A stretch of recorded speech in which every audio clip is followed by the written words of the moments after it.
Salut les poulets, ici Jérémy. On se retrouve dans les rues d'Istanbul pour une nouvelle vidéo. Je vais vous expliquer les choses que vous ne devriez surtout pas faire une fois à Istanbul. Je vous en dis plus après le générique.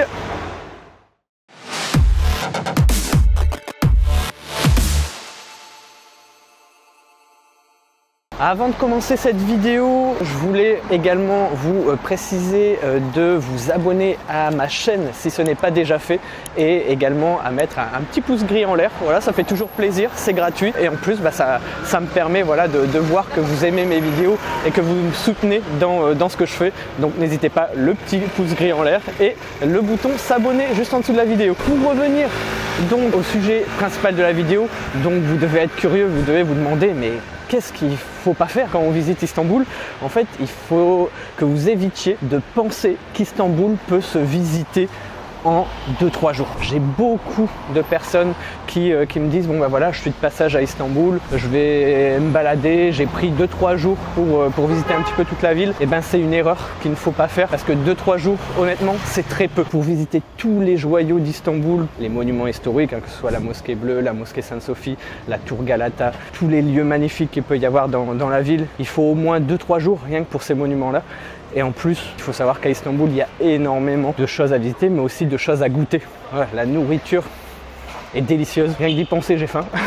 Pour goûter tous les plats, que ce soit en sucré ou en salé, il vous faut au moins, moi je dirais, 5 jours. 5 jours au minimum pour visiter Istanbul, c'est bien. 5 à 7 jours, c'est parfait. Il faut savoir que la ville compte 16 millions d'habitants, donc c'est immense. La ville est tellement vaste qu'il vous faut tout simplement au moins 5 jours. La deuxième chose que vous ne devriez pas faire à Istanbul, c'est d'oublier de visiter la partie Asie de la ville. Il faut savoir que Istanbul est divisé en deux. Donc il y a une partie située du côté Europe et une partie du côté Asie. Donc là on se trouve actuellement du côté Asie. Donc vous pouvez voir un peu autour de moi. Là je suis dans une toute petite rue piétonne, là où on peut manger. Il y a des restaurants, il y a des bars, il y a des cafés. Et donc c'est vraiment sympa. Le côté Asie, il est sous-estimé, il est sous-coté. Donc ce que je disais un petit peu plus tôt dans la vidéo, c'est vraiment le centre historique se trouve du côté Europe, mais le côté Asie, honnêtement, ce serait dommage de passer à côté. Prévoyez au moins un jour complet, du matin au soir, pour visiter le côté Asie. Là, vous voyez, il y a vraiment une bonne ambiance. Voilà, tout le monde est en terrasse. Pourtant, le temps n'est pas au beau fixe aujourd'hui. Voilà, il fait pas mal de vent. Mais voilà, les gens sont de sortie et c'est vraiment le côté local d'Istanbul, de la ville. Côté Europe, honnêtement, c'est plus pour moi le côté touristique et le côté travail. Voilà, c'est vraiment là où les gens se rendent pour travailler. Il y a beaucoup de quartiers des affaires, il y a beaucoup de grandes tours. Ici, les tours sont pas très hautes. Voilà, les immeubles sont plutôt petits, si on peut dire ça. Il y a, on va dire, il y a 4-5 étages maximum et c'est plutôt ancien. Voilà, c'est tout des petites rues, un peu comme là où je me balade. Et voilà, ça a son charme, tout simplement. Si vous voulez vraiment vivre la vie locale, la vie d'un vrai Istanbuliote, je vous recommande d'aller du côté Asie. Donc ne faites pas l'erreur de passer à côté de la rive asiatique. Donc la partie Asie, si vous voulez vous éloigner un petit peu des touristes, on va dire, eh ben venez ici. Voilà, c'est vraiment la vie locale. Vous avez plein de choses à voir. Vous avez Kadıköy, vous avez Üsküdar, vous avez la nouvelle mosquée Camlıca, vous avez Bağdatcaadesi. Enfin bref, voilà, ça regorge quand même pas mal d'endroits à visiter qui sont un peu moins connus. Par exemple, là, je me dirige vers le côté bord de mer de Kadıköy, donc au niveau de Moda.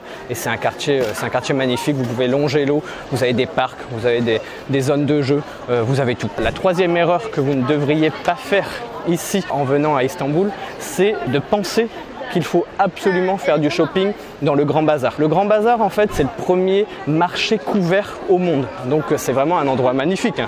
C'est vraiment très beau. C'est un monument très ancien. Vous allez à l'intérieur, vous avez un dédale de chemin. C'est un vrai labyrinthe et vous avez plein de petites boutiques. C'est plus un marché, c'est pas un souk, c'est plus un marché. C'est très bien pour se balader, pour prendre des photos, pour flâner. Vous pouvez vous perdre dans ce labyrinthe, mais c'est pas l'endroit où il faut acheter vos souvenirs. Vous pouvez acheter quelques petits trucs, c'est toujours sympa. C'est pas là où vous aurez les meilleurs prix parce qu'en fait c'est très cher.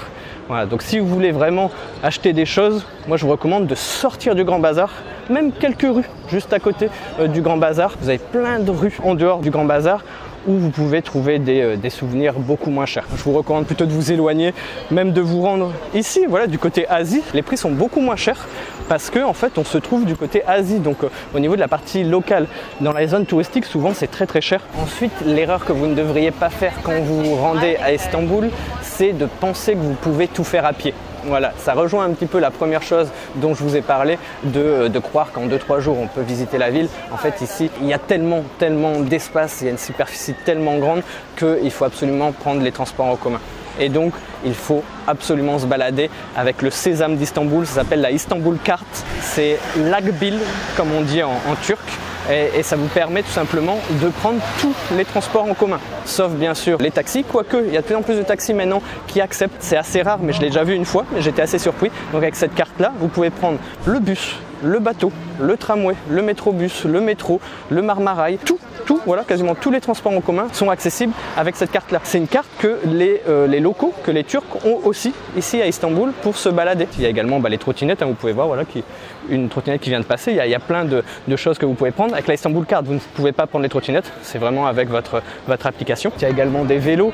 Là honnêtement, les trottinettes, là j'en vois plein. Là je vais vous en montrer. Il y en a une là-bas, il y en a une ici, il y en a encore une juste là.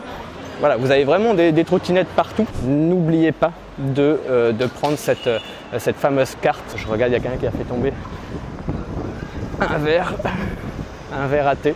Normalement ici c'est la chance, si on ne le fait pas exprès, si on fait tomber quelque chose qui casse, si c'est pas intentionnel, et normalement ça fait partir les mauvaises ondes, les mauvaises énergies, et donc normalement c'est de la chance. Donc voilà pour la fameuse Istanbul Cart, le fameux sésame à avoir absolument quand on se déplace ici. Vous pouvez vous procurer cette carte là un peu partout, voilà, directement quand vous êtes à une station de métro, de bus. Vous pouvez prendre une Istanbul Card locale, on va dire, donc la forme plastique que tous les Turcs utilisent. Vous pouvez même utiliser des Istanbul Card pour des trajets, c'est-à-dire vous pouvez avoir une carte qui contient 10 trajets.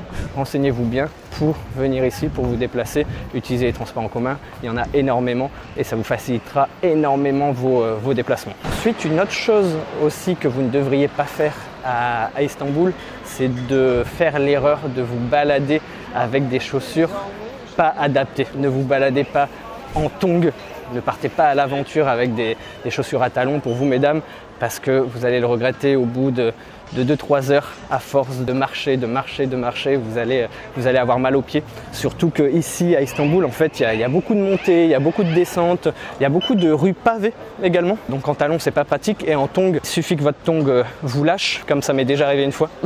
Et une fois ça a craqué, et ben je vous dis, vous n'êtes pas bien quand vous êtes au milieu de la ville. Moi je me suis racheté une paire de chaussures juste à côté, ou une autre paire de tongs, je pense. J'ai fait l'erreur de réacheter une paire de tongs après. Bon, il faisait chaud. Enfin bref, pour la petite anecdote, voilà, les tongs, les chaussures à talons, même si je ne porte pas de chaussures à talons personnellement, évitez. Ayez les chaussures adaptées. Également un autre conseil, voilà quelque chose que vous devriez penser avant de venir, c'est de vous renseigner sur qui est Mustafa Kemal Atatürk. Et oui, c'est vraiment important parce que vous allez croiser sur votre chemin plein de bustes, plein de posters, plein de drapeaux, plein de statues. C'est le fondateur de la République de Turquie, donc de la Turquie moderne, et c'était le premier président de la République de Turquie. Donc il y a son portrait vraiment partout. Il a mis en place de nombreuses lois, de nombreuses réformes qui sont encore d'actualité à l'heure d'aujourd'hui. Donc voilà, c'est vraiment un personnage emblématique de la Turquie. Autre erreur à ne pas faire quand vous visitez Istanbul, c'est tout simplement de vous fatiguer trop pendant la journée. Économisez votre énergie et profitez aussi de la vie nocturne à Istanbul. C'est vraiment important parce que en fait Istanbul est une ville qui ne dort jamais, et donc ce serait dommage de passer à côté, que ce soit pour sortir si vous êtes jeune, ou ne serait-ce que pour profiter d'un restaurant. Voilà, il y a souvent des restaurants qui proposent le raki le soir, les fameux rakı balık. Donc rakı c'est l'alcool local et balık ça veut dire poisson. Et donc en fait c'est des restaurants qui proposent plein de poissons, voilà, et plein de mezze. Les mezze, c'est un petit peu des petites entrées. C'est vraiment une coutume ici, on va dire, vraiment pour se détendre. Les gens boivent un verre de raki avec leurs amis ils partagent un bon repas et également il y a de la musique, souvent de la musique live avec des chanteurs turcs et tout le monde connaît les chansons. Donc à partir d'une certaine heure, on va dire à partir de 10h, 10h30, les gens commencent à tous chanter en chœur et l'ambiance est incroyable. Donc je vous recommande spécialement de vous économiser la journée. Ne vous fatiguez pas trop à vouloir voilà, faire des kilomètres et des kilomètres parce qu'il faut garder de l'énergie pour le soir. Également le soir, vous pouvez faire un tour du Bosphore, voilà, une croisière sur le Bosphore en bateau et manger sur le bateau. Et après, pour les plus fêtards d'entre vous, je vous recommande voilà, de profiter des endroits de fête. Voilà, il y a notamment Istiklal Caddesi. La journée, c'est une rue pour faire du shopping et la nuit, dans les petites rues juste à côté des rues perpendiculaires, il y a énormément de discothèques, de nightclubs et puis vous pouvez faire la fête jusqu'au bout de la nuit à pas d'heure. Donc économisez-vous la journée pour profiter aussi de la ville d'Istanbul la nuit qui vaut le détour. Et ensuite, la dernière chose que vous ne devriez pas faire ici à Istanbul, c'est de ne pas prévoir quelque chose pour vous couvrir. Pas pour le mauvais temps. Si vous pensez voilà, visiter des lieux de culte comme des mosquées, il faut toujours vous couvrir. Notamment vous, mesdames, si vous allez dans une mosquée, il faut vous couvrir les cheveux, il faut vous couvrir la tête. Donc prévoyez un petit châle, un petit voile. Et pour les hommes, si vous avez un short trop court, donc par short trop court, je veux dire un short qui est au-dessus des genoux, et ça peut être une raison pour ne pas pouvoir rentrer dans les mosquées. Donc ce serait dommage de ne pas pouvoir rentrer parce que vous n'êtes pas assez couvert. Donc voilà, pour les hommes principalement c'est les genoux, vous pouvez y aller en t-shirt sans problème, et pour les femmes c'est surtout la tête et bien sûr aussi les jambes. Donc prévoyez toujours quelque chose dans votre sac, comme ça vous êtes prêt si vous voulez visiter un lieu de culte.